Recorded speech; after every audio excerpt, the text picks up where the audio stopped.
Hey y'all, it's me Alex. It's time for another Palette and Purl video. If you've never watched one of my Palette and Purls videos, yeah, I've only done like 2 literally ever in the history of my channel, so this is a pretty new series. So if you haven't seen one of these before, it's where I have knitted something and then I do a makeup look to match what I've knitted. Today's item is the Shawlography by Stephen West, and I'm going to be using the Shroud and BattyBean HalloBean palette because that kind of unintentionally matched this really good. I swear I didn't plan it. If you are new to my channel, hello, thank you for joining me. My name's Alex, my pronouns are they, them. I love knitting, I love makeup, I love spooky stuff, and I just kind of do whatever I want on this channel.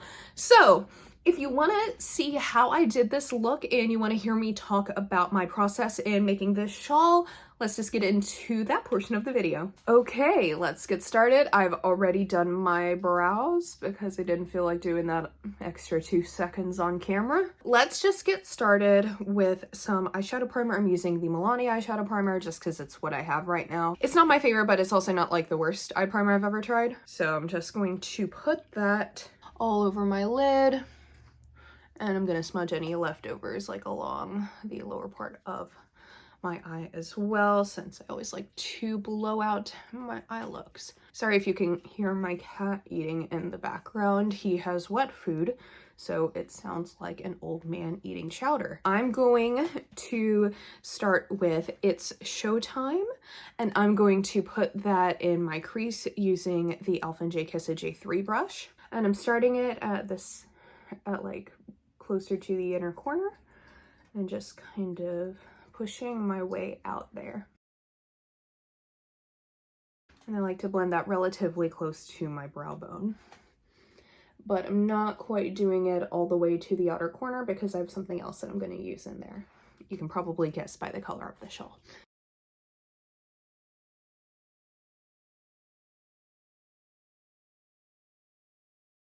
And then I'm going to take this brush from the Melt and Beetlejuice collection, and I'm going to take Ghastly, that deep purple up there that matches that nice purple in the shawl, and I'm going to pop that on the outer corner.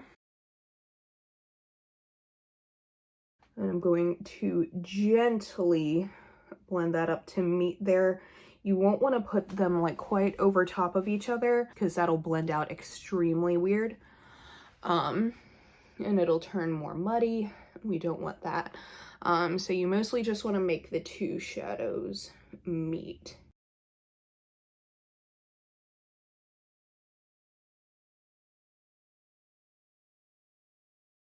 Just kind of smoking it out because I was going to do some wing liner, but I can't find my liner.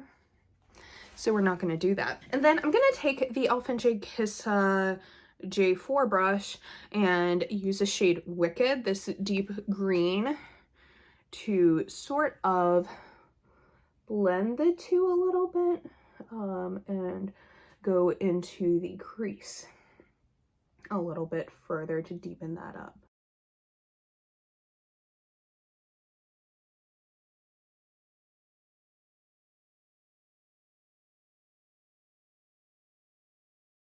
Then I'm taking that first brush again with a little bit more of the lighter green and just blending out the very top edge there. You can tell exactly where I'm doing that and exactly why, so that part can be a little bit more blended. Now I'm going to do a cut crease with one of the multi-chrome shadows. In this I'm going to use Black Flame because that'll also pick up some of the purple there, because as you can see this is sort of blending out to a little bit more of just like a black shade, which isn't bad.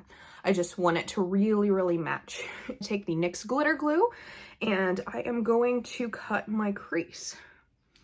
That's what a cut crease is, yeah. So for those of you who don't normally do cut creases but would love to learn, I love to just put the eyeshadow primer right up against my lash line and then look up. And right there at the top, that's where your natural crease falls. I'm doing it differently on this eye because I'm like used to where my creases. And as you can see, I'm not fully bringing it over all the way to the right. I find that the shadows blend better if you just kind of get the cut crease where it's supposed to be and then tap the matte on top of whatever shimmer you're using as your cut crease. And if that doesn't make sense, it will very soon. So I'm going to take Black Flame here on another flat eyeshadow brush. I'm going to simply tap that all the way over where I did the cut crease.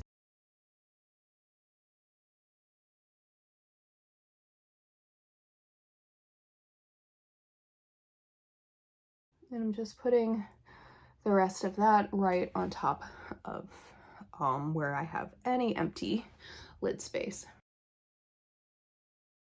And sometimes you screw up and you don't know how you're gonna fix it.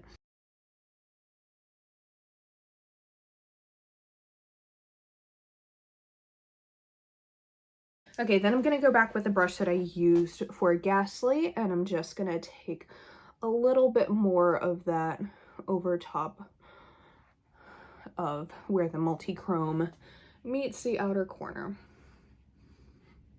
Just like that. And now I'm going to use that brush again because we're going to do the lower lash line. And I'm just going to pop a little bit of that on the outer corner to about right there.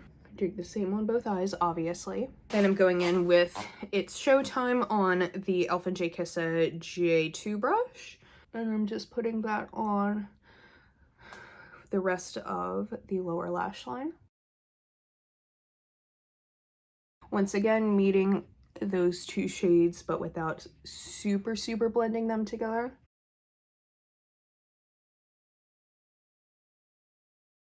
Putting a bit more of Wicked close to the lash line there, just to make sure it's nice and deep.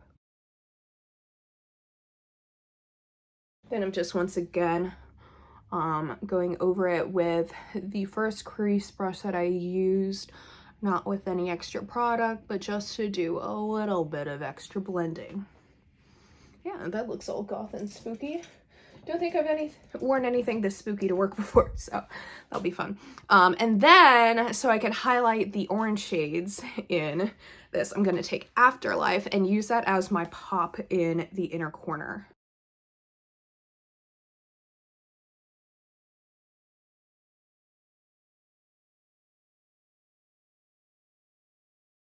Oh yes, I am in love with how this looks.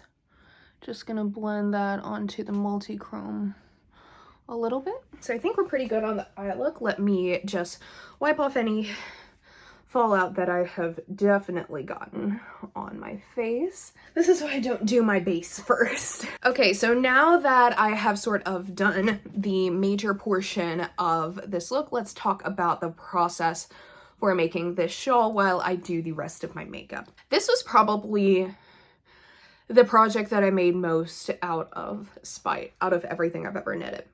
I love Stephen West designs, so in 2021, in fall of 2021, I had signed up to do his mystery shawl knit along, which we all know, well, probably, you know, depending on how active you are in the knitting sphere, but that was a Shawlography. So I got the, you know, I got the stuff, started doing it, realized that I only had half the yarn necessary, so I'd have to order more, and I was like, it won't be the same dye lot, but it'll be fine, it'll be great, right? But my biggest problem at the time, that I did not realize would be such an issue, was that I was using cheap wooden needles, cheap wooden circulars, and they're pretty small, so they were pretty easy to break, but I didn't think about that at the time. All I was thinking about was, ooh, this would be fun. I should knit this. But you will see that this shawl has a nice little brioche detail here. And if you've ever knitted in brioche, you know what a pain in the neck it is, especially if you drop a stitch. I think you can probably figure out where this is going. If you cannot guess where this is going, right when I had gotten about halfway through the brioche, I had set my work down on the couch to get up for like a few minutes. And I come back down And I sit back down on the couch and I didn't look where I was sitting. And I sat on the project, and when I picked it up, half of my stitches had slid off. At that point, there's roughly over 300 stitches. 300 brioche stitches, all dropped. So I mourned and I cried and I shoved it to the bottom of my knitting basket, never to be seen again. Also, this all wasn't the same yarns as this year because I didn't pick enough, and I didn't. And that one still lives at the bottom of my knitting bag. It is what it is. But come last year, I was determined I want to knit this again, and I want to knit it in colors that I like. So I found this yarn from Mountaintop Fiber Company. It is the White with Speckles there, and I kind of ordered that on a whim because they were having a sale, and that was the shade is called Toil and Trouble, and I thought, like, oh, that's very spooky. It's something that I like very much. I should order that. And so I did. And then I started collecting more yarns around that time that sort of matched it. So then I got the purple and the green. Both are from Snallygaster Fibers. I can't remember what exact shade names those were, but they had been in my local yarn shop, Lovely Yarns. They were doing a little trunk show, and I had bought them because those are very much obviously my colors. And then I got a couple of oranges from Cascade Fibers, which are these two. And so I wound them up and I knitted this. And I worked on this end of December, middle to end of December. I wasn't originally going to cast it on until after Christmas, but I was working, the only other project I was working on was Casey's Christmas sweater, which is the Deslin sweater from Stephen West. Where is Stephen West household, if we're being quite honest? I've talked about this in videos before, but I struggle with like finishing the bodies of things, and I needed something else to kind of occupy my needles because it was getting very heavy, and I wanted to have a little bit of a lighter project because that was in a DK weight and this is fingering. So the second time around, it was definitely a bit easier. I will say, though, that I'm not going to make this again because I think once was enough for all of these stitches, because what I found my process was and why it took almost 4 months to do was we would have these big sections that are like super, super easy, and then these tiny little fiddly sections. Like, I hate doing baubles and I hate doing I-cords, and those are two of the main features of this. I love how it looks. I love how an I-cord looks. I love how bauble looks. It is way too fiddly for me to enjoy the process. Like, I don't like when something that's this big takes the same amount of time as this row.